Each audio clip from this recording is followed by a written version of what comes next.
ವೇದಿಕೆಗೆ ಅಡೆತಡೆಗಳನ್ನು ದಯಮಾಡಿ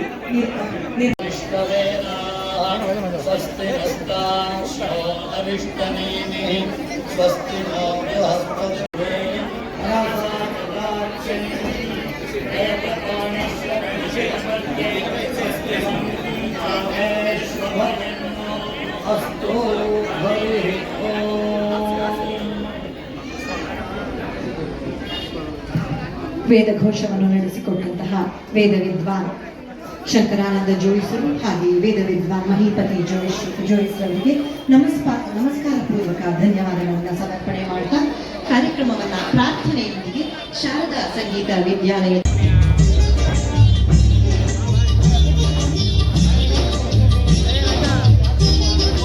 ಆಗಮಿಸಿರುವಂಥ ಎಲ್ಲ ಮುತ್ತೈದೆಯರಿಗೂ ಕೂಡ ಹಾಗೂ ಮಹಾನಗರ ಪಾಲಿಕೆ ಎಲ್ಲ ಸ್ಟಾಫ್ ಕೂಡ ಹಾಗೂ ಇಲ್ಲಿ ಬಂದಿರುವಂತಹ ಮಾಧ್ಯಮದ ಮಿತ್ರರು ಕೂಡ ಈ ಒಂದು ಕಾರ್ಯಕ್ರಮಕ್ಕೆ ಸ್ವಾಗತಿಸ್ತಾ ಶಿವಮೊಗ್ಗ ಮಹಾನಗರ ಪಾಲಿಕೆ ಹಾಗೂ ಕನ್ನಡ ಸಂಸ್ಕೃತಿ ಇಲಾಖೆ ವತಿಯಿಂದ ಈ ವರ್ಷ ದಸರಾ ಕಾರ್ಯಕ್ರಮವನ್ನು ಅದ್ಧೂರಿಯಾಗಿ ಆಚರಿಸಬೇಕು ಅಂತ ಹೇಳಿ ಯೋಚನೆ ಮಾಡಿದ್ವಿ. ಅದೇ ರೀತಿ ಪೂರಕವಾಗಿ ಆ ಚಾಮುಂಡಿ ದೇವಿಯನ್ನು ಇಲ್ಲಿ ಕೋಟೆ ದುರ್ಗಾ ಪರಮೇಶ್ವರಿ ದೇವಸ್ಥಾನದಲ್ಲಿ ಪ್ರತಿಷ್ಠಾಪನೆ ಮಾಡಿದ್ದೀವಿ.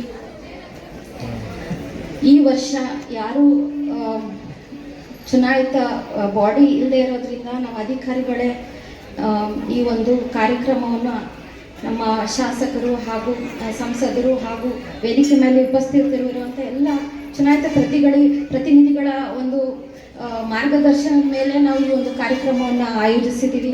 ಸಂಕಲನಕ್ಕೆ ರಾಜ್ಯ ಪ್ರಶಸ್ತಿ ಇವರ ಮೂಡಿಗೆ 1991ರಲ್ಲಿ ಸಂಘರ್ಷ ಎಂಬ ಚಲನಚಿತ್ರವನ್ನ ನಿರ್ದೇಶಿಸಿದ್ರು.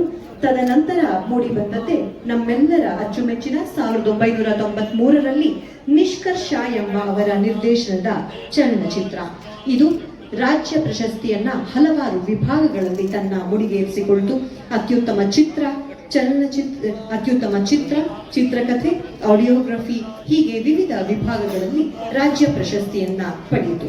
1994ರಲ್ಲಿ ಮತ್ತೊಂದು ನಾವೆಲ್ಲರೂ ಇಂದಿಯ ಚಲನಚಿತ್ರೋತ್ಸವದಲ್ಲಿ ಏಷ್ಯಾ ಸಿನೆ ಸ್ಪರ್ಧೆಯಲ್ಲಿ 2022ರಲ್ಲಿ ನಿರ್ಣಾಯಕರಾಗಿ ಭಾಗಿಯಾಗಿದ್ದಾರೆ. 69ನೇ ಅಂತಾರಾಷ್ಟ್ರೀಯ ಚಲನಚಿತ್ರೋತ್ಸವಕ್ಕೆ ಮತ್ತೊಮ್ಮೆ 2021ರಲ್ಲಿ ನಿರ್ಣಾಯಕರಾಗಿ ಭಾಗಿಯಾಗಿದ್ದಾರೆ. ಚಲನಚಿತ್ರದ ಅನೇಕ ಆಯಾಮಗಳಲ್ಲಿ ಇವರು ಕೆಲಸವನ್ನ ಮಾಡಿದ್ದಲ್ಲದೆ ಅದರ ಅನೇಕ ಅಂಕಣಕಾರರಾಗಿ, ಮಾಹಿತಿಗಾರರಾಗಿ ಕಾರ್ಯಾಗಾರಗಳನ್ನ ನಡೆಸ್ತಾ ಚಲನಚಿತ್ರ, ಕನ್ನಡ ಕ್ಷೇತ್ರಕ್ಕೆ ಮತ್ತಷ್ಟು ಉತ್ತೇಜನವನ್ನ ನೀಡುತ್ತಾ ಬಂದಿದ್ದಾರೆ. ನಮ್ಮ ದೇಶದ ಸಂಸ್ಕೃತಿ, ಹಬ್ಬ, ಉತ್ಸವ ಈ ಎಲ್ಲ ವಿಷಯಗಳಿಂದ ತುಂಬಿಕೊಂಡಿದೆ. ಅಂದರೆ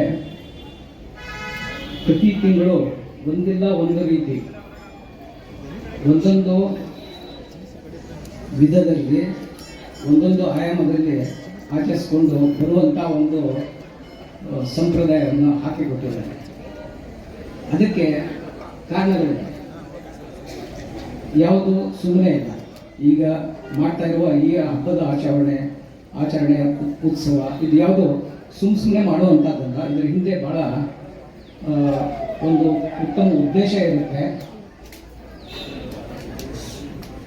ಈ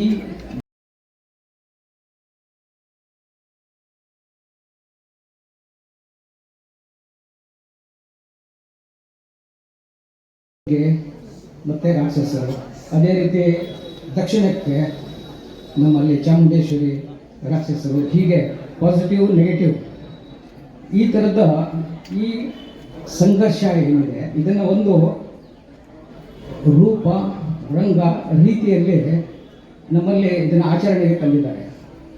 ಅಂದರೆ ಇಲ್ಲಿ ಎರಡು ರೀತಿಯಲ್ಲಿದೆ. ಒಂದು ನಮ್ಮ ಪಂಚೇಂದ್ರಿಯದಿಂದ ಅನುಭವಿಸುವಂಥದ್ದು ಮತ್ತು ಬಾಹ್ಯ ಹೊರಗಡೆ ಜಗತ್ತಿನ ಒಂದು ಉತ್ಸವ. ಎರಡನೇದ್ದು ನಮ್ಮ ಒಳಗಡೆನೇ ಇರುವಂಥ ಜಗತ್ತು, ನಮ್ಮ ಒಳಗಡೆ ಇದ್ದಂಥ ಅದಕ್ಕೂ ಕೂಡ ಪಂಚೇಂದ್ರಿಯಗಳಿದೆ, ಅದು ಅನುಭವಕ್ಕೆ ಸಿಗುವಂಥದ್ದು.